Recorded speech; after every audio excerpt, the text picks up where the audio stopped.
Creepy encounter during urban exploration.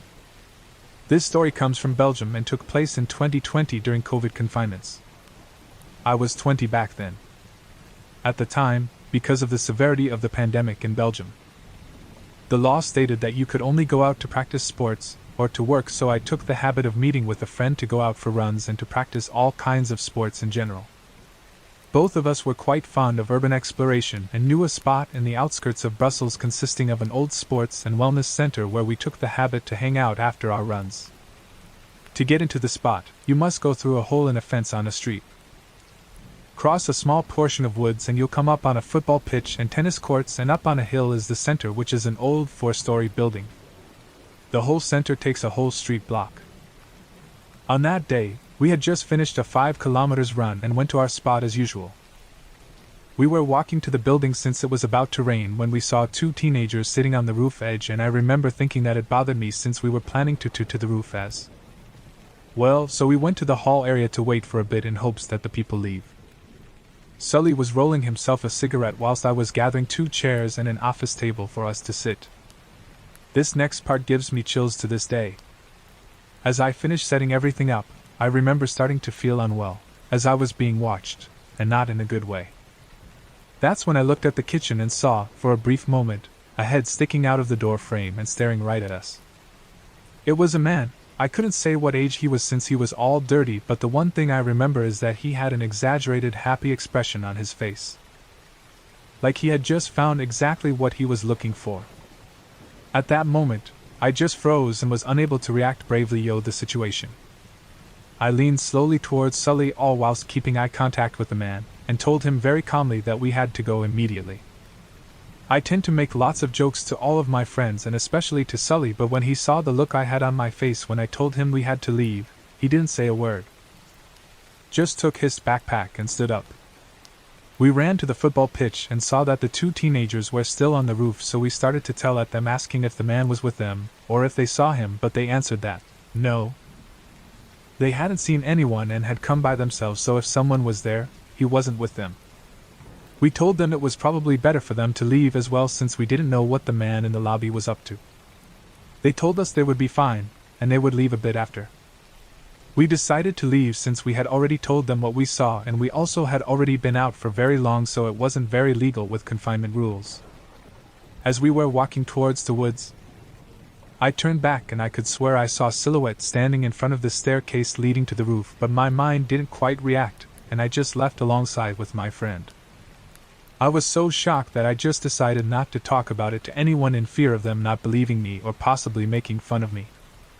My friend Sully is the only one who was there. He didn't take a look at the man, but he is as scared as me just by saying my own reaction at the time. I don't know what happened to these teenagers. I found local articles and papers dating from that time about teenagers being chased by a crazy man in an abandoned building, but the information given wasn't enough for me to be sure it was the same people and the same story.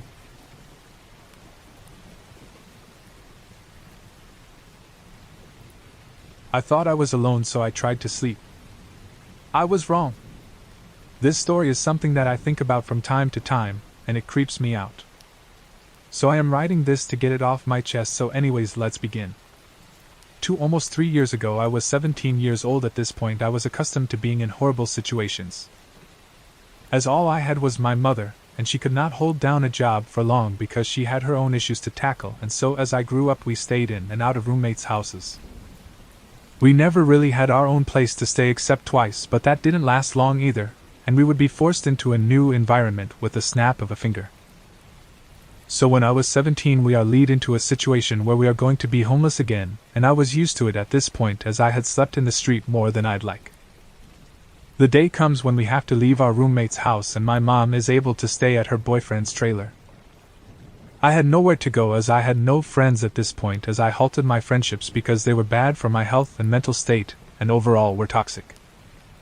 My mom offered me to go with her, but I didn't want to as I felt like getting between my mom and her boyfriend was kind of weird, plus I'm used to the street, and I didn't think it was as bad as it was at the time.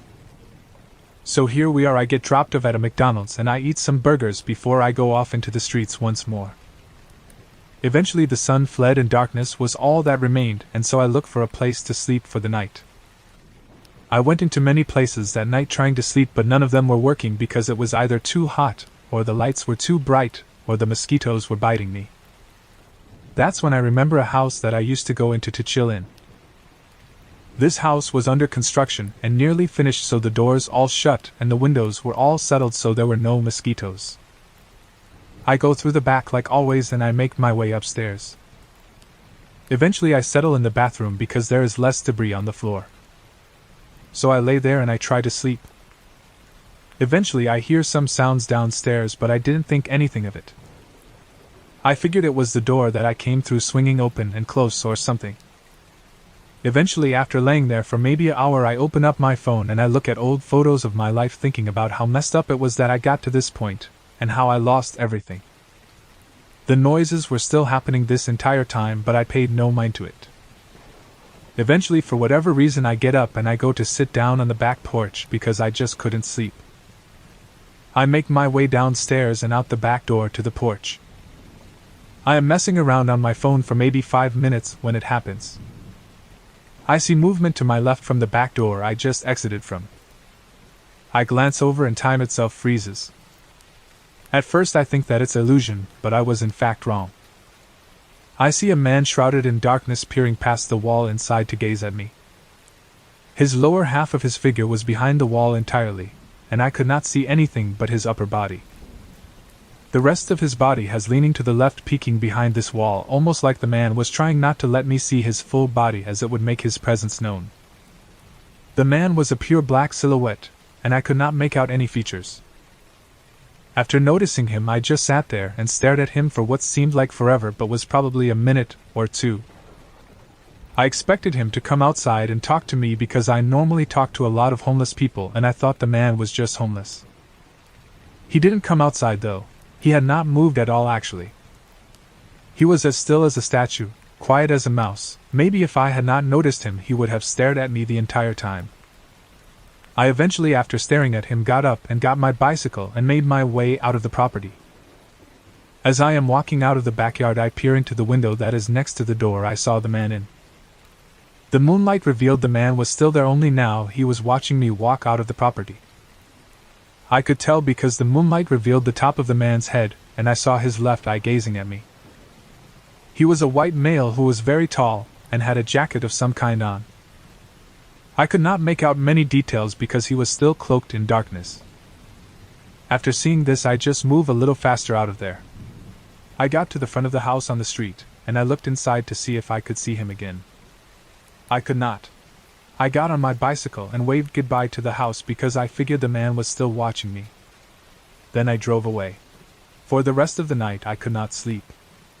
I tried 2 different spots, but both were no luck.